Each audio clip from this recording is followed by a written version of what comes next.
It's been a really positive but busy couple of days. I just wanted to reflect on how I went from extracting money from the economy to hopefully creating value.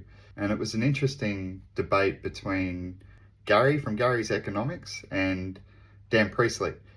And I've more or less in the recent years been on the extraction side of the debate. I'd say I have a hobby, like I take economics and finance as a hobby, and I've done okay with a bug in my room. I've done okay in investing, so I've been able to sustain myself outside of work by investing well and making enough to get by. And this recent pivot into a creator and a contributor to society was very much influenced by this debate between Gary and Dan. And I respect them both, by the way. I've got a lot in common with Gary.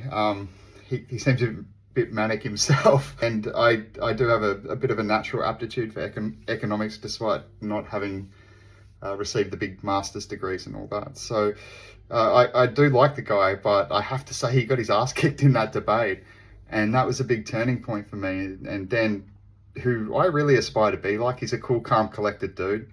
He very calmly explained that entrepreneurs create value in the economy, and people like Gary extract value from the economy. Gary's counter argument, it kind of fell flat. It just felt very fear driven, saying, well, yours and my kids are rich, they're fine, they're going to be fine, everyone else's is stuff. I think some of the sound economic principles he can bring to an argument start to fall apart at that point. And anyway, so that's part of the reason I'm on this journey.